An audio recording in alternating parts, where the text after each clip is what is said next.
In science, we started as Newtonian physicists, and we started pretending like we are machines. That was the worldview for some time. That changed with biologists coming along.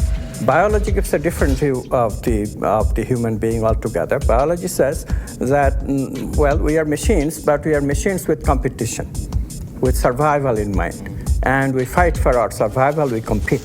So our higher values are important only if they are important for survival. Outside of survival, there is no other impetus to the human being.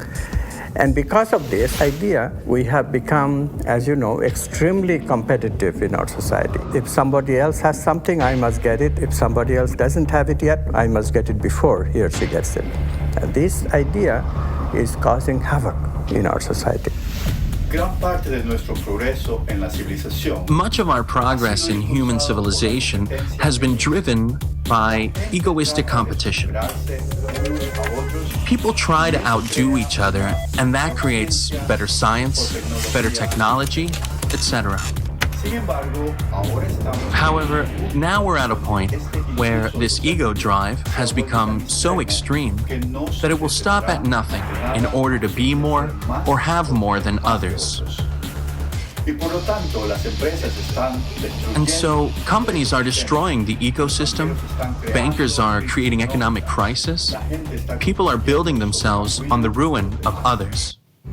Our food supplies are increasingly at risk, water resources are increasingly being strained, and our financial systems continue to be highly volatile and risky. At the same time, we're also discovering how all our systems are connected and interdependent. Clearly, business as usual is a dead end.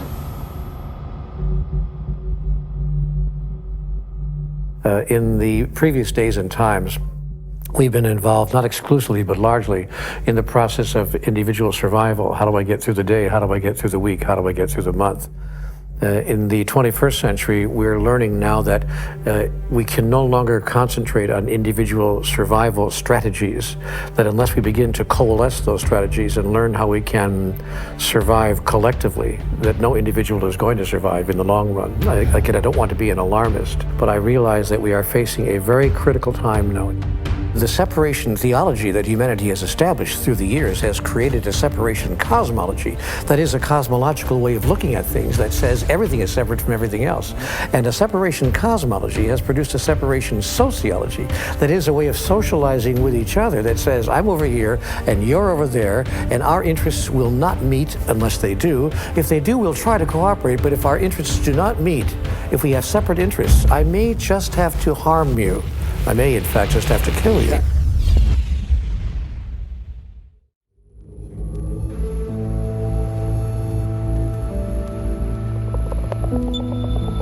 There's an old story, the grandfather who's speaking to his grandson in the lodge, and the grandson comes in and says, I had a dream last night. In the dream, there were two wolves inside fighting, and one was a black wolf and one was a white wolf. And the black wolf scared me, grandfather, and the white wolf made me feel hopeful. Which one will survive? And the grandfather said, the one you feed the most. And so to me, that is the nature of humanity, the nature of humans, is we have both. Which one we're going to feed the most is the one we're going to see in the world. The Ash experiment is one of psychology's oldest and most popular pieces of research. A volunteer is told that he's taking part in a visual perception test. What he doesn't know is that the other participants are actors, and he's the only person taking part in the real test, which is actually about group conformity. Please begin. The experiment you will be taking part in today involves the perception of line length. Your task will be simply to look at the line here on the left and indicate which of the three lines on the right is equal to it in length. So, for example, if you... The actors have been told to match the wrong lines. The volunteer will be monitored to see if he gives the correct answer or if he goes along with the opinion of the group and gives the wrong answer. In the first test, the correct answer is 2. 1. 1. 1.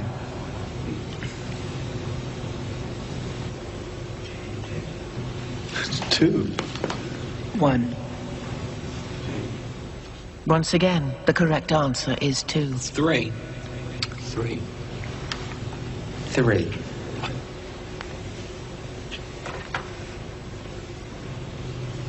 3. 3.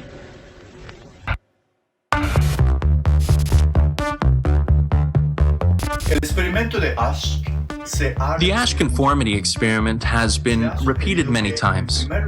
It's been suggested that, first, the distortion happens at the level of action. The subject believes the others are wrong, yet goes along with them anyway. Then it happens at the level of judgment. The subject begins to think, maybe they're seeing something I'm not seeing. And then it happens at the level of perception, which means that the subject's actual perception of what's right or wrong is distorted by the majority. Now, when you link these conclusions to what's happening in the world today, you have to ask, in what way have we been using the influence of society? Which is probably the most powerful force in human psychology.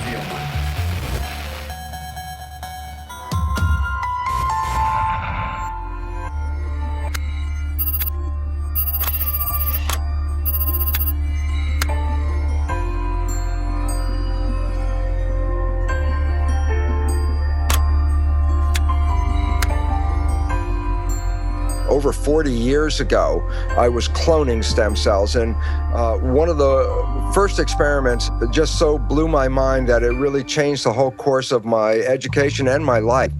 I put one stem cell in a culture dish all by itself, and that stem cell divides every 10 to 12 hours.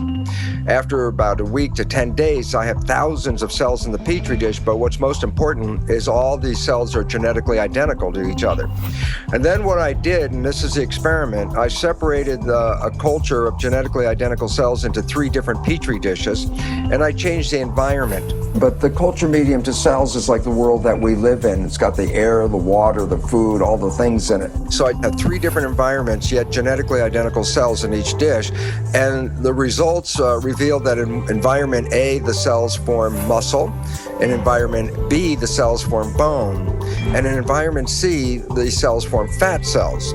What was so profoundly important about this is if you ask the question, what is responsible for controlling the fate of the cells? What the experiment clearly revealed was that all the cells were genetically identical. The only thing that was different from one dish to the other dish was the environment.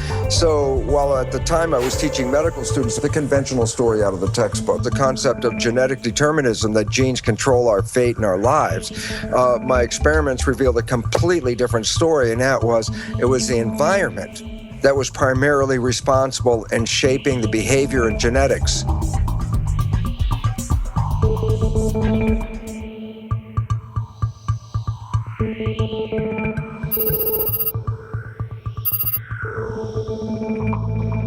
And there's new research out of Harvard Medical School about social contagion. And I think it's kind of obvious and intuitive that you catch the moods of people around you, but now they're finding that people get fat in groups, they get happy in groups, they quit smoking in groups.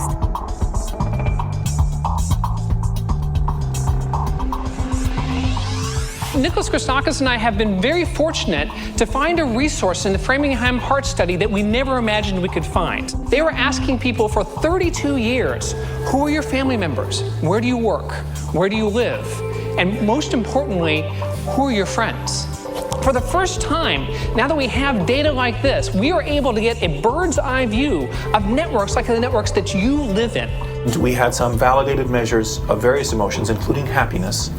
And what we attempted to show, and were able to show, is that my happiness depends not just on my own actions and thoughts and behaviors, but also on the actions and thoughts and behaviors of the people to whom I'm directly connected, my friends, siblings, spouses, neighbors, coworkers, and so forth, and the people to whom they are connected, and the people even to whom they are connected.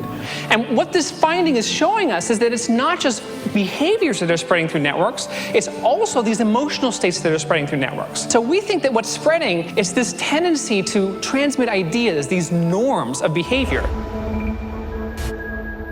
you are, in fact, a social organism. You're created by your environment. There's no you and there's no me. Once you begin to think about how everything you do has been taught to you one way or another, granted, you're putting things together and you're making decisions, but your decisions are limited to the information that's been given to you and that you've learned.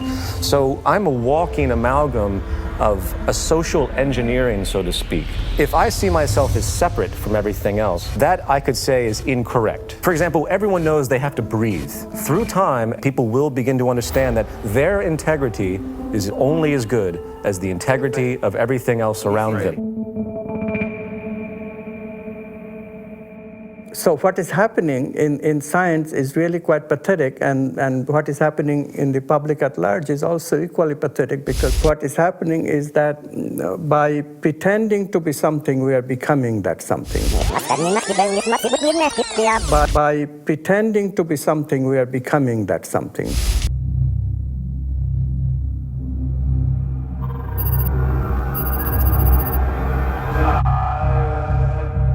I began to feel that I was losing my identity, that the person that I call Clay, the person who put me in this place, the person who volunteered to go into this prison, because it was a prison to me, it still is a prison to me. I don't look on it as an experiment or a simulation. It was just a prison that was run by psychologists instead of run by the state. In 1971, today's well-known psychologist, Philip Zimbardo, decided to examine what would happen if you take perfectly normal and healthy young students and create a prison-like environment within Stanford University and tell them, for the next 2 weeks, some of you will act as prisoners, and some of you will act as guards. One day into the experiment, a riot broke out. The guards began humiliating the prisoners. They used physical punishments. Some became extremely sadistic. The prisoners began to have emotional breakdowns. Some had to be removed from the study early, and after only 6 days, the experiment had to be completely shut down.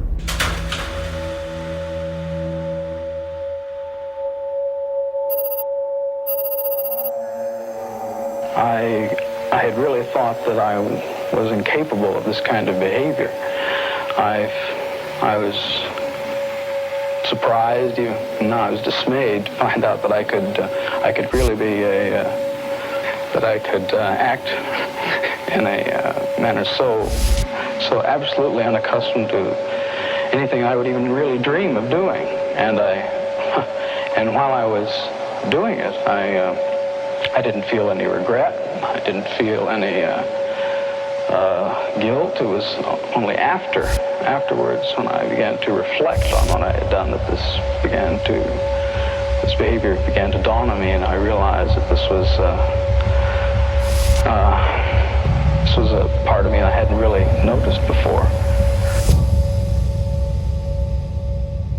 By pretending to be something, we are becoming that something. By pretending that we are mindless matter, we are just material and that's it, we are excluding the finer aspects of life. We are excluding the finer aspects of our experience. And this is very serious business.